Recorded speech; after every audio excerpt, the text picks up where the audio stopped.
Commander Zethkar stood before the massive council chamber, his crystalline shell reflecting the dim lights that hung above the circular room. The alien commander had seen many battles across the galaxy, but today he faced something different. Today he had to tell the truth about humanity. The council members sat in their floating chairs, each representing a different species from across the known galaxy. Some had tentacles instead of arms, others had multiple eyes that blinked in patterns. All of them waited to hear what Zethkar had to say about the war with the humans. Zethkar cleared his throat and began to speak. His voice carried the weight of someone who had seen too much death and destruction. The scars on his shell told stories of battles fought in the cold darkness of space. "Honorable members of this council," he said slowly, "I have fought in more wars than most beings see in 10 lifetimes. I have led fleets against the savage tribes of distant worlds and watched my soldiers die fighting creatures that should not exist. But nothing in my long career prepared me for humanity." The council chamber grew even quieter. Every being in the room knew that the war with humanity had ended badly for the hegemony forces. What they did not know was why. Zethkar continued his story. "The first time I encountered human forces was near a small mining colony they called New Haven. My intelligence report said it was a simple operation. One human cruiser was protecting the colony while civilians evacuated. The ship was called the UES Liberty, commanded by a human named Captain Jake Morrison." The alien commander paused and looked around the room. He could see the confusion in the eyes of the council members. They all knew that one ship against 30 should not have been a problem. "We followed standard galactic warfare protocols," Zethkar explained. "I opened communication channels with the human vessel and demanded their immediate surrender. This was supposed to be simple. One ship against my entire fleet should have ended in minutes." Zethkar's mandibles clicked together nervously as he remembered what happened next. Captain Morrison's response was not what we expected. He did not beg for mercy or try to negotiate terms. Instead, he laughed. It was not the cruel laugh of a warrior trying to intimidate his enemies. It was genuine amusement, as if I had told him something funny. The council members shifted in their seats. Laughter in the face of overwhelming odds was not behavior they understood. Then Captain Morrison said something that I still hear in my dreams. Zethkar continued. He said, "Sorry, Commander, but we don't surrender. We adapt." At the time, I thought this was just human bravado. I was wrong. Zethkar began pacing back and forth as he told his story. The memory clearly still troubled him. What happened next defied everything I knew about space combat. The Liberty began what appeared to be a fighting retreat toward the asteroid belt at the edge of the system. But this was not a retreat in any sense that we understood. The alien commander stopped pacing and faced the council directly. Captain Morrison used his ship like a weapon in ways we had never seen before. He flew through debris fields from destroyed mining equipment and somehow turned the wreckage into projectiles. His ship carried mining lasers designed for cutting through rock, but he used them like precision surgical tools against our fighters. Zethkar's voice grew quieter as he continued. The Liberty was not running away from us. It was leading us exactly where Captain Morrison wanted us to go. Every maneuver, every evasive action, every seemingly desperate move was planned. We thought we were chasing a wounded animal, but we were actually being herded. The council members began to murmur among themselves. This kind of tactical thinking was not something they associated with a species that had only recently discovered faster-than-light travel. "The chase lasted 6 hours, Zethkar said. During that time, Captain Morrison destroyed 3 of my vessels while taking minimal damage to his own ship. He used gravitational fields from asteroids to slingshot around our formations. He turned solar radiation from the system's star into a weapon by reflecting it off metallic debris. Every conventional rule of space warfare became meaningless." Zethkar paused to let the implications sink in before continuing. "But the real surprise was waiting for us in the asteroid field. We thought we had finally cornered the Liberty, when my sensors detected movement throughout the debris field. At first, we assumed it was just more mining equipment or natural phenomena. The alien commander's shell began to change color slightly, a sign of stress among his species. Then Sergeant Lisa Hayes made contact with our fleet. A human marine was speaking to us from space itself, broadcasting on our emergency frequencies. She was not on a ship or in a station. She was floating in the vacuum of space, somehow alive and functional. Zethkar looked around the room to make sure he had everyone's attention, Sergeant Hayes and her Marines had been hiding in the asteroid field for weeks. They were living in modified mining suits, using equipment that should not have been able to sustain life in deep space for more than a few hours. Yet there they were, not just surviving but planning. The council members were now completely silent, hanging on every word of Zethkar's testimony. Sergeant Hayes did not ask for our surrender. Zethkar continued. She did not threaten us or try to negotiate. Instead, she simply informed us that we had 30 seconds to change course before her Marines began boarding operations against our fleet. Zethkar's voice became barely audible as he finished this part of his story. I had 30 ships in my fleet with crews totaling over 10,000 beings. Sergeant Hayes had 12 Marines floating in space with nothing but mining suits and determination. And somehow I knew she was not bluffing. The alien commander sat down heavily in the witness chair. That was when I began to understand that humanity was unlike any species we had ever encountered. They did not fight like soldiers or warriors. They fought like something else entirely, something that the galaxy had never seen before. Zethkar looked directly at the head of the council. The engagement at New Haven was just the beginning. What happened over the next several days would change my understanding of warfare forever. It would also make me realize that humanity represented something new and terrifying in our galaxy. The council chamber remained silent as Zethkar finished the first part of his testimony, leaving everyone to contemplate the implications of what they had just heard. Commander Zethkar continued his testimony before the silent council chamber. The alien commander's shell had grown darker as he remembered the events that followed his first encounter with human Marines in space. What happened next? Zethkar said slowly. Changed everything I thought I knew about warfare. He paused and looked around the room at the various alien species represented on the council. Sergeant Hayes was not making empty threats. She and her 12 Marines had been preparing for this moment for weeks. The alien commander began pacing again as he spoke. While my fleet was chasing Captain Morrison and the Liberty, Hayes and her team had been studying our ships. They knew our weapon systems, our crew layouts, even our daily schedules. They had been watching us without us knowing they existed. Zethkar stopped and faced the council directly. In galactic warfare protocols, boarding actions require numerical superiority of at least 3 to 1. This is basic military doctrine that every species follows. Sergeant Hayes had 12 Marines. My destroyer alone carried a crew of 300 trained soldiers. The council members shifted uncomfortably in their seats. They all understood the mathematics of what Zethkar was describing. Hayes split her team into 2 groups. The alien commander continued. 6 Marines boarded my destroyer while the other 6 attacked my cruiser simultaneously. They did not use boarding pods or assault shuttles. They simply flew through space in their mining suits and cut through our hull plating with tools designed for asteroid mining. Zethkar's voice grew quieter as he remembered the details. The first sign of trouble came when our internal sensors started malfunctioning. Systems that had worked perfectly for years suddenly began reporting false readings.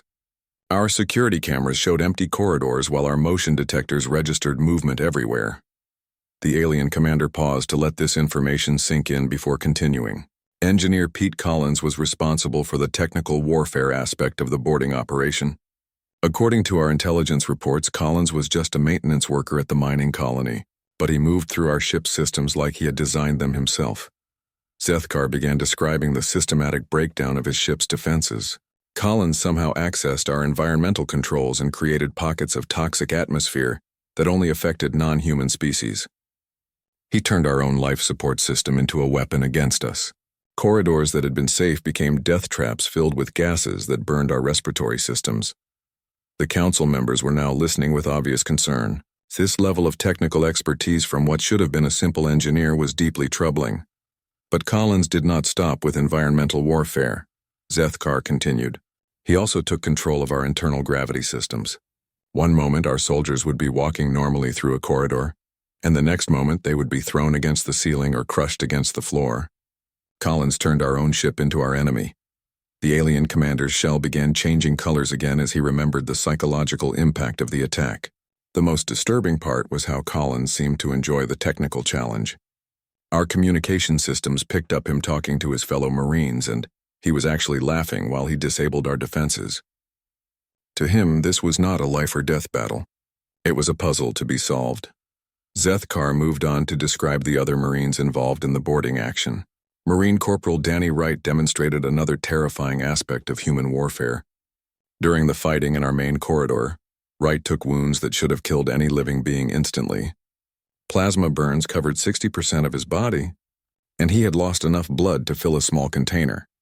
The council members were now completely focused on Zethkar's testimony, understanding that they were hearing about something unprecedented in galactic warfare. Wright did not fall down or call for medical assistance. The alien commander continued. Instead, he continued fighting for another 2 hours. He used his own blood to mark targets for his squad mates by leaving handprints on walls and doors. Every place Wright touched became a signal for other Marines to focus their attacks. Zethkar's voice carried a mixture of respect and fear as he described the human Marine's actions. We later learned that humans possess something they call adrenaline. This chemical allows them to continue functioning even when their bodies should have shut down completely. But Wright's behavior was more than just biological response. He was making tactical decisions while dying. The alien commander sat down heavily as he continued his story. The boarding action lasted 8 hours. During that time, 6 human Marines fought their way through a ship designed to house hundreds of soldiers. They did not fight like any military force I had ever encountered. They moved through our corridors like they belonged there. Zethkar looked directly at the council members as he described the end of the boarding action. Sergeant Hayes and her team did not try to destroy our ships or kill our crews. Instead, they fought their way to our command centers and took control of our communication systems. Hayes wanted to talk to my entire fleet. The alien commander's voice became almost a whisper as he remembered what happened next. Sergeant Hayes appeared on every screen in my fleet simultaneously. She was still wearing her damaged mining suit and she was covered in the blood of my soldiers, but she was not making threats or demanding surrender. Zethkar paused before delivering the most shocking part of his testimony.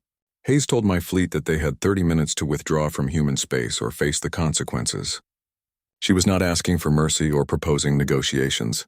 12 Marines had captured 2 of my ships, and Hayes was demanding that my entire fleet retreat. The council chamber was completely silent as the implications of this statement sank in. The most terrifying part, Zethkar continued, was that Hayes had the tactical capability to back up her demand. Collins had not just taken control of our environmental systems. He had accessed our weapon systems as well. Hayes was now in command of 2 fully armed warships, operated by Marines who had proven they could accomplish impossible things. The alien commander stood up and faced the council one final time, before concluding this part of his testimony. I realized at that moment that we were not fighting normal soldiers. We were fighting something that our military training had never prepared us to handle. Humans did not follow the rules of warfare that every other species in the galaxy understood. Zethkar's shell had returned to its normal color as he finished speaking. What happened next would prove that the boarding action was just the beginning. Sergeant Hayes and her impossible Marines had been setting up something much larger than a simple tactical victory. Commander Zethkar's testimony continued as the council members waited to hear what happened after Sergeant Hayes made her demands. The alien commander's expression showed that the worst was yet to come. My fleet commanders refused to withdraw, Zethkar said with obvious regret in his voice. They believed that Hayes was bluffing, and that 12 Marines could not possibly control 2 warships effectively. The decision was made to destroy our own captured vessels to eliminate the human threat. The alien commander paused and looked around the council chamber. This decision led to the most shocking revelation of the entire engagement. We had been completely wrong about everything we thought we understood about the tactical situation. Zethkar began pacing again, as he remembered the events that followed. As my fleet prepared to fire on our captured ships, Captain Morrison and the Liberty suddenly appeared behind our formation. The human cruiser had not been running away from us during the 6-hour chase. Morrison had been positioning his ship exactly where he wanted it to be. The council members began to murmur among themselves. The implications of this statement were deeply troubling for any military strategist. Morrison had been in constant communication with other human forces throughout the entire engagement. Zethkar continued. What we thought was a desperate chase through the asteroid field had actually been a carefully planned maneuver to position my fleet in a trap that spanned the entire star system. The alien commander stopped pacing and faced the council directly. Ships that we had identified as debris began powering up weapons systems. Civilian transports suddenly revealed themselves to be disguised warships. Mining stations throughout the system transformed into weapons platforms. We had been surrounded from the moment we entered human space. Zethkar's shell began changing colors again as he described the scope of the human deception. Commander Rick Barnes of the UES Defiance emerged from the system's star itself. His ship had been using solar collectors to mask their heat signature and blend in with solar radiation. Barnes and his crew had been living inside the corona of a star for 3 weeks waiting for us to arrive. The council members were now staring at Zethkar in disbelief. Living inside a star's corona was considered impossible by every known species. The human ships did not engage us in traditional fleet combat, the alien commander continued. Instead, they fought like a pack of predators. Each vessel supported the others in complex maneuvers that seemed to ignore basic tactical principles. They moved like they shared a single mind while maintaining individual initiative. Zethkar described the unconventional tactics that followed. Captain Amy Foster of the UES Ranger used her ship as a guided missile. She aimed her vessel directly at my flagship, while her crew evacuated to fighter craft during the collision approach. Foster intended to ram her ship into mine at full speed. The alien commander's voice grew quieter as he remembered the impact. The Ranger struck my flagship with tremendous force, but Foster had calculated the angle perfectly.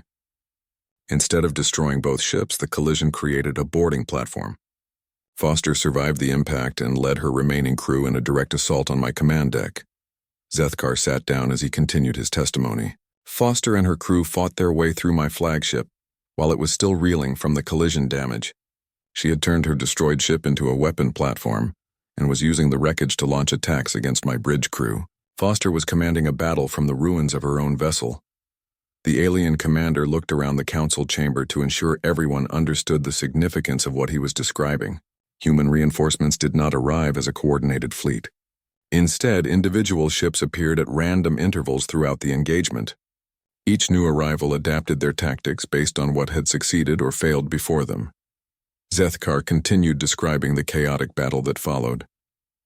General Sam Mitchell arrived in what appeared to be a converted cargo hauler. But Mitchell somehow managed to coordinate 17 different human vessels that had never worked together as a unit before.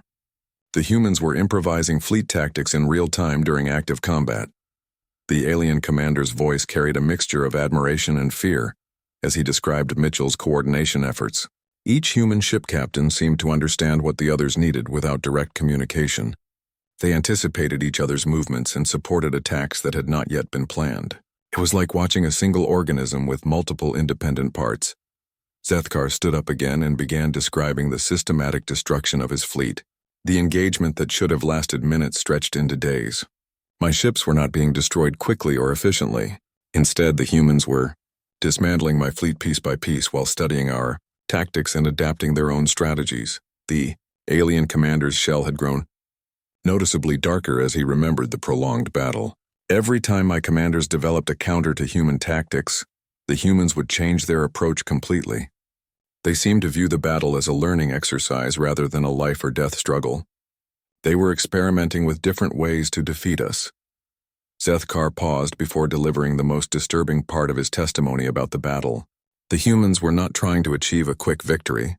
They were testing themselves against us to see what worked and what did not. Every engagement was teaching them something new about warfare that they could use in future conflicts. The council members were now completely silent as they began to understand the implications of what they were hearing. General Mitchell contacted me personally during the battle. Zethkar continued.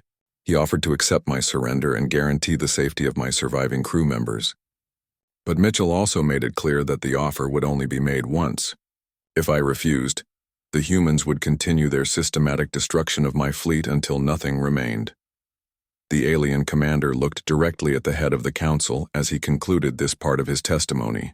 I realized that the humans were not fighting for territory or resources. They were fighting to send a message to the entire galaxy. They wanted every species to understand exactly what warfare with humanity would cost. Zethkar's voice became barely audible as he finished speaking. The battle ended when I accepted Mitchell's terms. But I knew that the humans could have destroyed my entire fleet at any time they chose. They had been holding back, studying us, learning from us. The terrifying truth was that we had never been fighting a real war. We had been participating in a human military exercise. Commander Zethkar's testimony took on a different tone. as he began describing what happened after his surrender to the human forces. The alien commander's shell had returned to a more neutral color, but his voice carried the weight of someone who had experienced something that changed his entire understanding of the universe. After General Mitchell accepted my surrender, Zethkar said slowly, I expected to be executed according to standard military protocols. Every species I had ever encountered treated captured enemy commanders as either valuable prisoners for intelligence purposes or examples to discourage further resistance. The alien commander paused and looked around the council chamber. The humans did neither of these things. Instead, I was brought before General Mitchell for what they called an interrogation. But this interrogation was unlike anything I had ever experienced or heard described by other military commanders. Zethkar began describing his first direct conversation with a human military leader. General Mitchell did not ask me about hegemony military capabilities or troop movements. He did not demand information about our weapons technology or strategic plans. Instead, he asked me about my family. The council members shifted in their seats, clearly confused by this unexpected turn in the testimony. Mitchell wanted to know about my homeworld, Zethkar continued. He asked about hegemony culture, our customs, our religious beliefs, and our social structures. While we were technically still at war, this human general was trying to understand who we were as a people, rather than what we could do as enemies. The alien commander's voice carried obvious bewilderment as he remembered the conversation. General Mitchell showed me pictures of human families and asked me to explain how hegemony families were organized. He wanted to know what we valued, what we feared, and what motivated us to expand our territory across the galaxy. Zethkar sat down as he continued his testimony. During our conversation, I learned something that shocked me more than any military tactic or weapon system I had encountered. The humans were not fighting this war for territory, resources, or strategic advantage. They were fighting because they believed the entire conflict could have been avoided through better communication. The alien commander looked directly at the council members as he delivered this revelation. Every human death in the conflict was seen by their military leadership as a failure of diplomacy. They viewed warfare as the last resort when all other methods of resolving differences had been exhausted. But they also viewed war itself as a form of communication.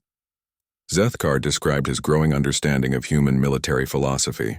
Dr. Helen Price, their chief medical officer, treated my injuries while explaining human military doctrine to me.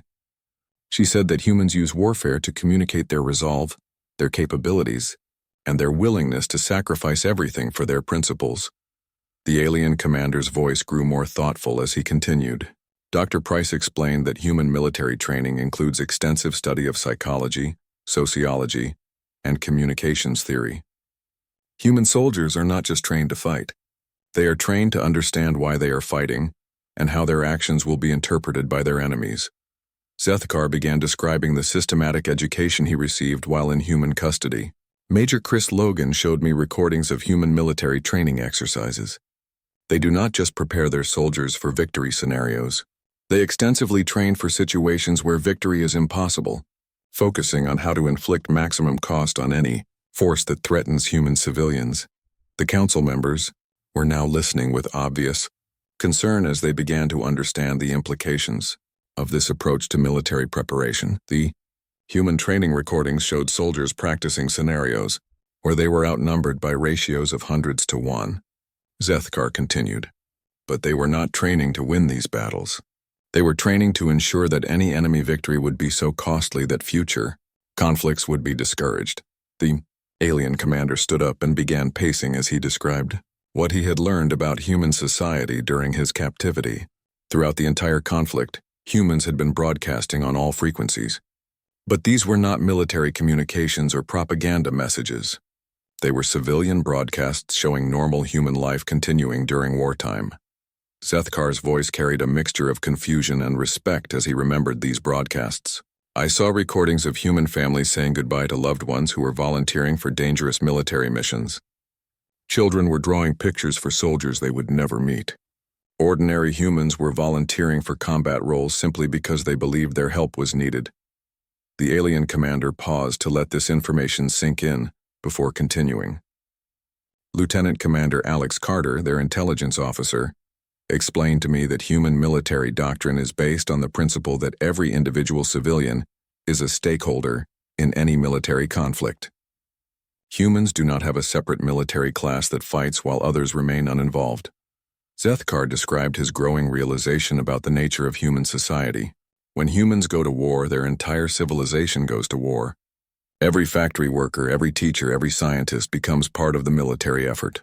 They do not fight as professional soldiers defending passive civilians. They fight as an entire species that has chosen to resist. The alien commander's shell began changing colors again as he remembered the most disturbing part of his education. Carter showed me detailed analyses of human industrial capacity and population distribution. The military forces we had been fighting represented less than 1% of humanity's potential military output. They had been testing us while preparing for a much larger conflict. Zethkar looked directly at the head of the council as he continued. The humans had been studying our tactics, learning our capabilities, and developing countermeasures for every weapon system and strategy we possessed. But they had been doing this while holding back their own full military potential. The alien commander's voice became barely audible as he described his final revelation about humanity. Colonel Janet Ross explained human military philosophy to me in terms I will never forget. She said that humans prepare for war not because they want to fight, but because they want to ensure that no rational enemy would ever choose to fight them. Zethkar sat down heavily as he concluded this part of his testimony. I realized that everything I thought I knew about the war had been wrong. We had not been fighting the human military. We had been participating in a demonstration designed to show the galaxy what humanity was capable of when forced to defend itself. The council chamber remained completely silent as the implications of Zethkar's testimony began to sink in among the assembled representatives. Commander Zethkar stood before the Galactic Council one final time, knowing that his next words would determine the future relationship between humanity and every other species in the galaxy. The alien commander's shell had grown pale as he prepared to deliver the most important part of his testimony. Members of this council, Zethkar began, his voice carrying the weight of absolute certainty. I must now tell you why the war with humanity ended and what that means for all of us. He paused and looked around the chamber at the various alien species represented. The war did not end because we defeated the humans. It ended because they allowed it to end. The council members began murmuring among themselves, clearly disturbed by this statement. Zethkar raised one of his clawed hands to request silence. General Mitchell released me with a specific message for the hegemony leadership. The alien commander continued. Humanity was willing to negotiate a peaceful resolution to our conflict, but this offer would only be made once. If we rejected their proposal for peaceful coexistence, there would be no second chance for diplomacy.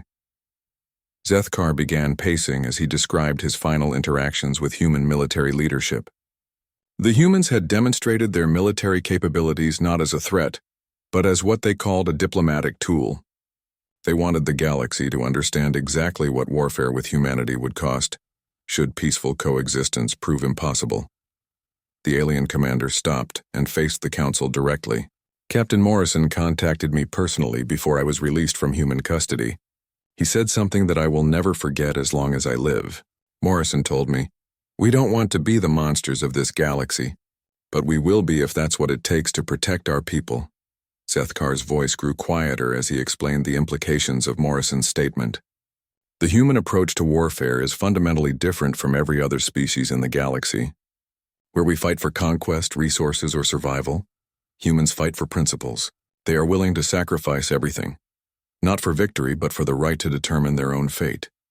The alien commander described the detailed briefing he received before his release. Lieutenant Commander Alex Carter provided me with complete tactical assessments of human military capabilities. This was not classified information being leaked by a careless officer. Carter was deliberately showing me what humanity could accomplish if forced into total war. Zethkar sat down as he began sharing the most disturbing information from his testimony. The data Carter showed me was staggering. Humanity had been holding back during our entire conflict, using only a fraction of their potential military output. Every engagement we fought had been a test, with humans learning our tactics while preparing for a much larger war they hoped would never come. The council chamber grew completely silent as the implications of this revelation sank in among the assembled Representatives, the humans have something they call industrial warfare capability, Zethkar continued. Carter showed me projections of what human society could produce if fully converted to military production. Within 6 months, they could increase their current military output by a factor of 50. Within 2 years, they could increase it by a factor of 200. The alien commander's shell began changing colors as he described the scope of human military potential. But the numbers were not the most frightening part of Carter's briefing. The most disturbing aspect was the casual way he presented this information.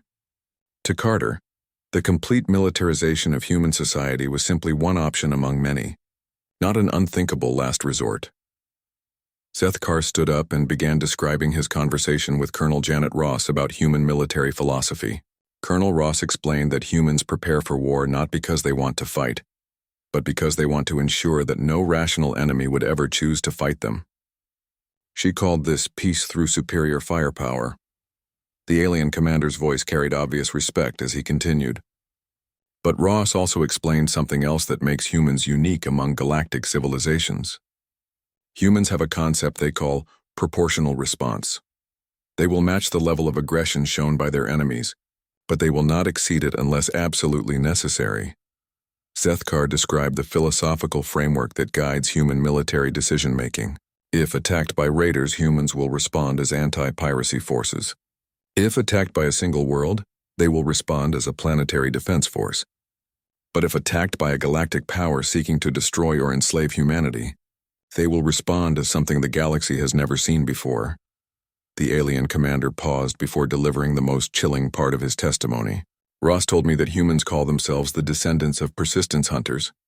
On their homeworld, early humans would chase prey animals for days or weeks until the prey collapsed from exhaustion. Humans would not stop, they would not yield, and they would never surrender as long as their people were threatened. Zethkar looked around the council chamber one final time before concluding his testimony. Colonel Ross explained that this persistence hunting instinct still exists in modern humans. If forced into total war, they will not stop fighting until their enemies are completely defeated or until humanity itself is extinct. There is no middle ground in human military thinking when their survival is at stake. The alien commander's voice became barely audible as he delivered his final warning. Members of this council, humanity has offered to join the galactic community as peaceful partners. They have demonstrated both their military capabilities and their restraint in using those capabilities. I strongly recommend that we accept their offer. Zethkar paused and let his words sink in before continuing. Because the alternative is not a war that any of us can win.